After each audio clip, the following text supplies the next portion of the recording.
this day? Where were they seen? Was there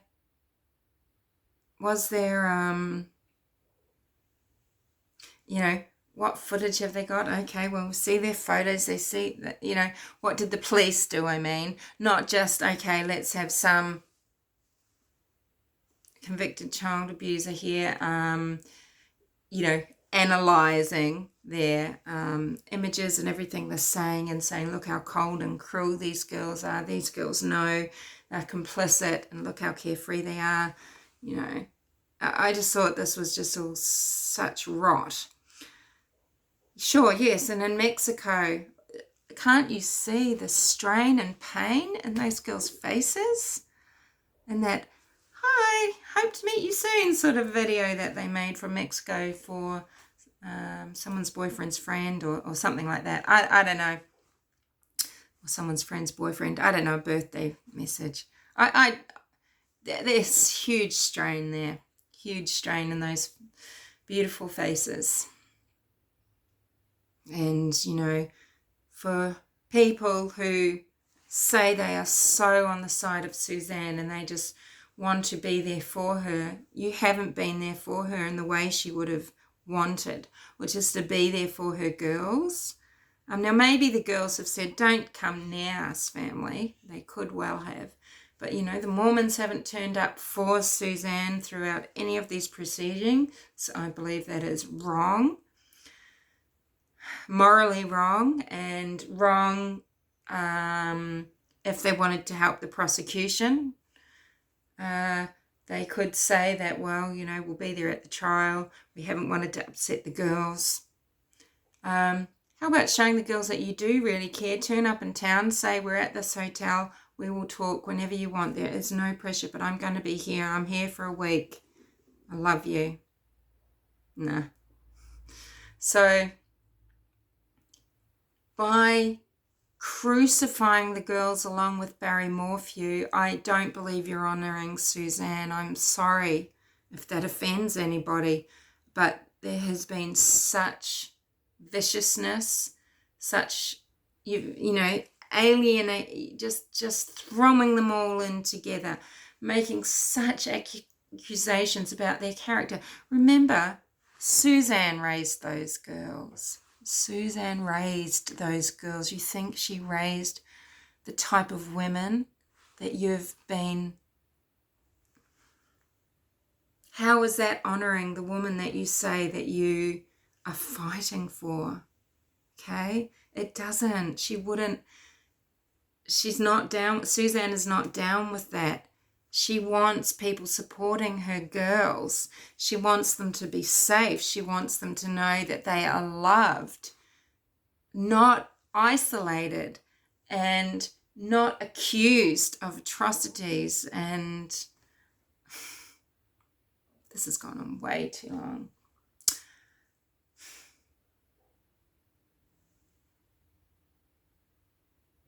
I've got some thrift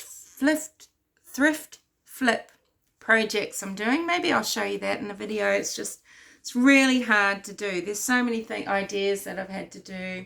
Just light-hearted things about fashion, putting outfits together, shop your own closet, creating, you know, looks and things. What have I thrifted? How am I reusing clothing in my wardrobe to reinvent my style or to enjoy wearing it again? And I have invented it. Someone else might have done it somewhere, sometime. I don't know, they probably have, but I've invented something. I've never seen it before, using 2 different items of clothing to make one thing. Yeah, and I'm trying to sew it. If this wasn't such a bloody mess, I would maybe, yeah. Maybe I'll show you that. I don't know. Anyway, I really just wanted to talk these things through. I want justice for Suzanne. I don't want someone getting away with murder, and if it's Barry Morphew, I want him in jail. I don't want an innocent man in jail either. No one should want that. And if there is reasonable doubt, conscience tells you you can't do it. Down the track, something might happen, but will this court case have ruined the possibility of getting a righteous conviction? I mean, there are so many storylines that can be satisfactorily told about what happened to Suzanne. I know I made a Uroxicide video, okay? Again, a year and whatever ago, I think in September 2020, I was making all these little videos when I was sitting down here on the floor behind my sofa in the middle of the night, and I was playing, had this video is brought to you by this record, Something's Burning by Kenny Rogers, and then it might be Something's Burning and I Think It's Crack, because I wanted to bring up Jeffrey Puckett is known to be a meth cooker. He's gone to prison for it. Another thing he was charged with was endangering his children because he was cooking around his children. He's got child abuse charges for having them in his home when he's been a drug dealer, a drug user, and a drug cooker. And I brought up that what smells like chlorine? Meth. And he makes a big scene about, oh, bleach gives me a migraine. Oh, but you can smoke meth, right, or cook it. And that could have been him making up a story to explain the smell that was in the room, right? Because this guy, he's kicking back. He's kicking back in Broomfield. He's in a hotel. He's got, doesn't have to work till the next day. Right? And I made that video to say, look, you can talk about chlorine all you like. Number one, there's the chlorination plant up the road. I even made a video going to South Bank in Brisbane where there's a little chlorination plant. You can see it because it's cleaning the water. It's for all of South Brisbane, and we've got the all the river beach and things there. And I showed you that, and I told you what it smelled like. And people visited Broomfield Hotel. Lauren Schaff decided not to go inside the hotel, tell you what it smelled like. She ignored it completely. That should tell you why, because she is biased. She should have mentioned it one way or another. The reason that she didn't mention it, well, you can think a biased person wouldn't mention it because actually it might be true that the area sometimes smells of chlorine. The pool wasn't emptied, it was there. Could have smelled of chlorine. Barry could have broken in and gone in the pool. Now, that hotel was open. The pool was open. I rang the hotel. They hadn't had things come down from powers that be about closing public baths until May the 15th. The pool could have been swimming, or Barry could have just dived in anyway. Doesn't matter, Jeffrey Puckett's word means jack shit. Okay? Now, of course, there's the 3-day rule. Humanimal talks about something's burning and I think it's meth. And then a certain little person does after that. There's always the 3-day rule. Anyway, I won't go into that right now or ever again. But, why is Jeffrey Puckett's word? Okay, Barry's a grifter. We've got a criminal who's done time. Yeah, Barry brought that up. Yeah, because Barry was someone who hired him. Sure, now he might have been doing his Christian duty. He might have just been trying to make a buck because he can pay him a little bit less. Maybe he's just doing a favour to Morgan, who knew Jeffrey Puckett. Who knows? Who knows? If you think they are believable, don't rely on their word. But it suits you, right? In another situation, if it suited you, you'd see his dark side, right? But you think he's funny. He makes quips about, well, if he didn't do it, it was the aliens, and things like that. The guy's an asshole, and he's capable of lying, and I think he's got brain damage from his drug use, and you can tell the neuron damage in the way a person moves. I I've seen it in professional capacities. I've seen, and I'll tell you now, I don't rely on him as a witness, and you shouldn't either. And I don't rely on Morgan Gentile, and you shouldn't either. You know, neither of them might be telling any lies that mean anything, but doesn't mean, you know, and this is what just makes me so annoyed. And this is why, instead of just being able to just talk things through how I like, because I'm kind of this reaction channel and I like to follow cases that are happening right now and talk about aspects as we go. That's what I like to do. That's what I do. But instead, I couldn't do that because I felt like, okay, hold on a minute. I see people having all these hypocritical double standards. They hate drugs, they hate this, they hate that, but they love this guy. Oh, Barry Morphew's an abuser. Oh, but this guy that's been to prison for it and is again, he's okay because he's supporting the hate that I have in my heart, or the belief that I have in my mind, or, you know, or what may be true. And because it supports you, then it's all right. It's not all right. Okay, it's not all right.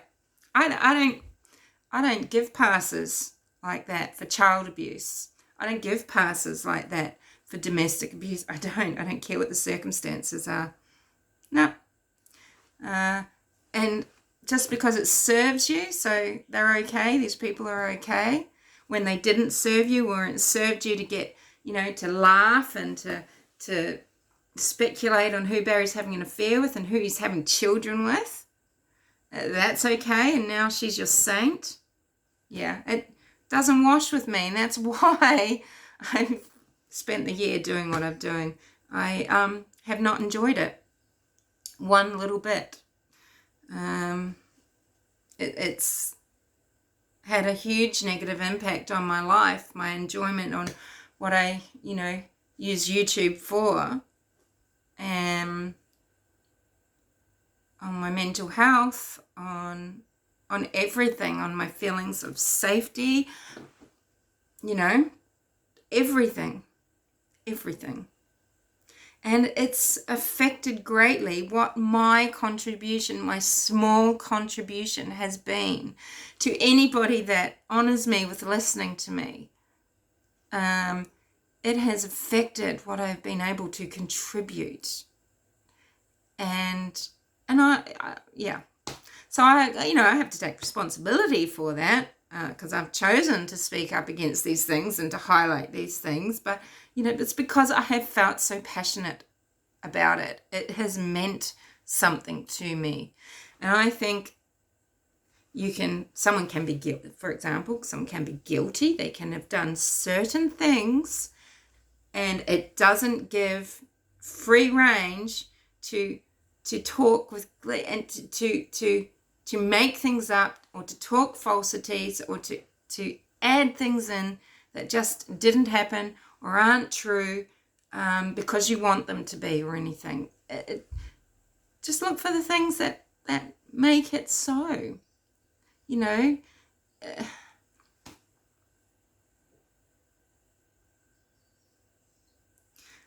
I wonder, did any rubbish tip, refuse station, whatever you call them there, get mulled over? You know how in our Cleo Smith missing case here, police went through tons and tons of garbage.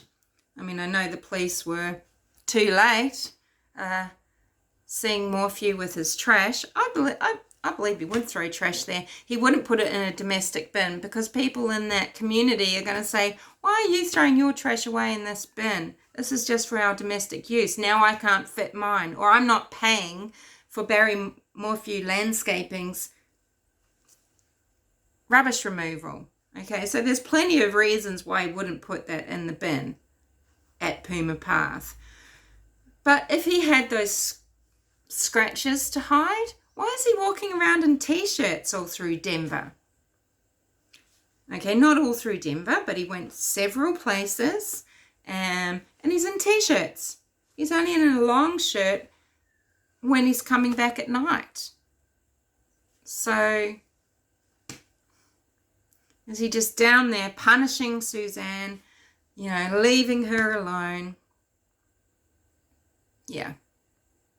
The thing that really gets me is he wasn't trying to ring her all on the way home. But I think, you know, because even if you thought, well, Mallory's called her and called her and called her, they're not getting her, what's the point? I don't know.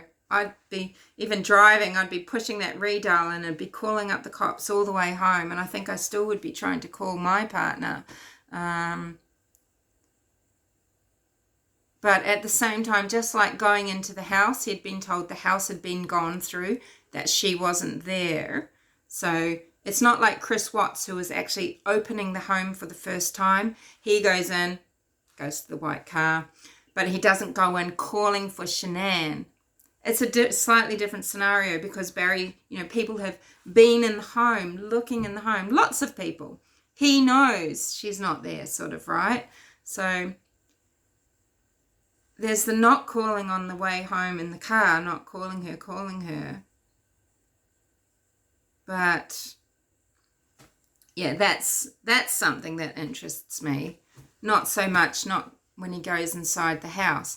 But again, scenario is that he, you know, he knows people have been trying to call her and she's not answering. Yeah, with regards to Watt's case, Nicole Atkinson, so that's Shannon's friend, not Chris Watts' lover, who is Nicole Kessinger.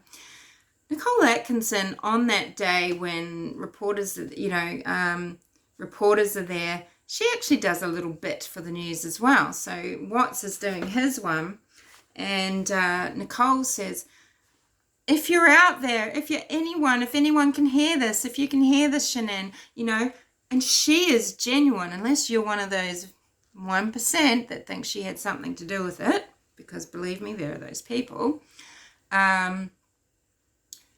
She's genuine. Those are the words a genuine person is saying, putting a message out there.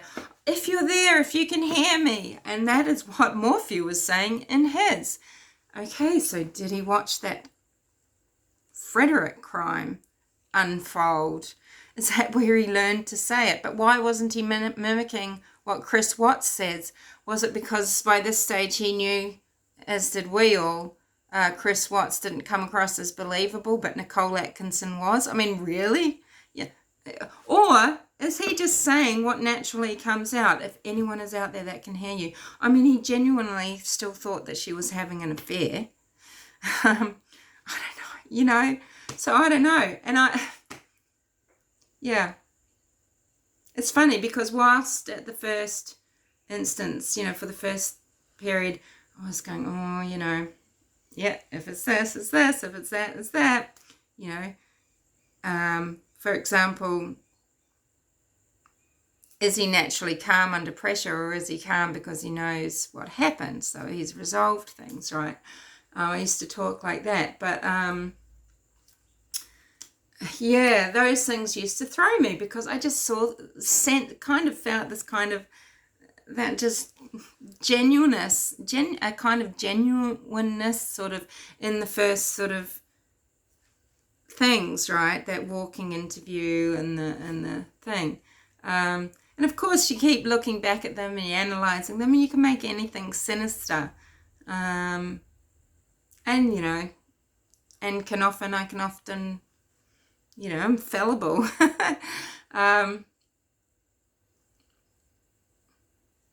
Yeah, so I really don't know. I'm not an idiot. I know that he might have done it, and it might have been just, you know, this quick act, and then was dealt with. I don't think it was planned, but could have been planned.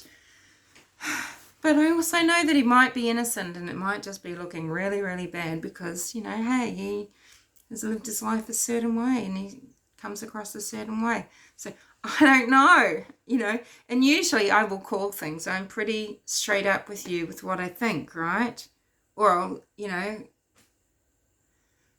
but as someone else said, it's the shittiness of voyeurs, viewers, commentators, it's the shittiness of them that has pushed a lot of people to his innocence. That's what it did, to thinking that he's innocent, right? I've had people tell me that it's those nasty behaviors that I've been talking about, the inconsistent behaviors, the hypocritical behaviors, the illogical thought patterns, that it's pushed people toward supporting Barry Morphew, right? Whereas I don't care what anyone says. I'm not doing anything. You know, but you just can't stand up for the girls because you're a Barry lover. You can't stand up for, let's just talk about the evidence, or get things right because then you're a Barry lover, right?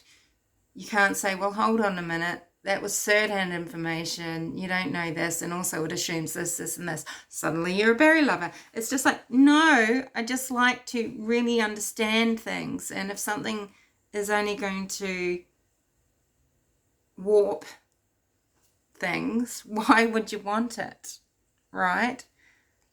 And it's just, yeah, it's so hard seeing that people actually get pleasure out of certain things. Anywho, 1:27:52. Holy moly. I will wrap it up and leave it there. I really have to go to work. See you later.